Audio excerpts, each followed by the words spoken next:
Samuel ya, mestinya kan pengosongan ini harus melalui pengadilan. Iya Pak. Ya toh, ini tidak opo sampai nggak melalui pengadilan. Jujur aja Pak, saya ini kalau di pengadilan satu biaya mahal. Biaya, oke. Yang kedua makan waktu lama. Alasan Samuel Ardi bongkar paksa rumah nenek Elina tanpa lewat pengadilan, biaya mahal proses lama.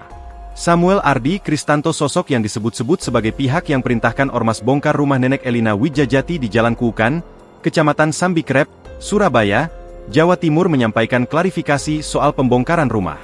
Dalam sebuah sesi wawancara bersama pengacaranya, M. Soleh berdurasi hampir 12 menit yang ditayangkan dalam akun Instagram, IG, Soleh_lawyer, pada Jumat, 26 Desember 2025, malam, Samuel mengungkapkan alasannya membongkar rumah nenek Elina tanpa lewat pihak pengadilan. Samuel Ardi mengaku melakukan pembongkaran paksa secara sepihak, tanpa melewati pengadilan karena proses tersebut membutuhkan biaya yang mahal dan memakan waktu lama. Jujur aja Pak, saya ini kalau di pengadilan, pertama, biaya mahal. Kedua, makan waktu lama, kata Samuel. Namun, Samuel mengakui bahwa langkah yang ditempuhnya ini terbilang salah.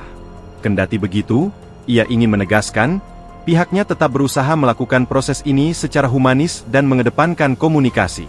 Bahkan, ia membantah jika selama proses ini terdapat aksi kekerasan yang berlebihan, hingga membuat pihak penghuni termasuk nenek Elina, terluka. Tidak ada kekerasan. Sama sekali, tegasnya. Bukan cuma mengakui kesalahan. Samuel juga menegaskan, dirinya siap bertanggung jawab secara hukum jika ternyata dirinya harus menjalani pemeriksaan pihak penyidik kepolisian. Karena ia meyakini kebenaran tetap ada pada pihaknya. Karena memiliki segala surat bukti kepemilikan rumah secara sah. Semua sudah siap untuk ditunjukkan ke penyidik Polda Jatim, terangnya. Sementara itu, pengacara M. Soleh mengaku merasa janggal pada peristiwa yang dialami kliennya. Padahal sudah terjadi 4 bulan lalu, namun baru viral pada Desember 2025. Kenapa kok viralnya di Desember? Apakah ada yang menunggangi atau apapun? Saya juga nggak bisa jawab. Karena kejadian ini sudah 4 bulan lalu, ujar M. Soleh. M. Soleh menambahkan, pihaknya cuma memberikan informasi pembanding dari pihak kliennya. Samuel yang belakangan ini seakan menjadi pihak tertuduh pemicu kegaduhan. Karena, dia menegaskan, Samuel memiliki bukti kepemilikan surat pembelian secara lengkap melalui notaris.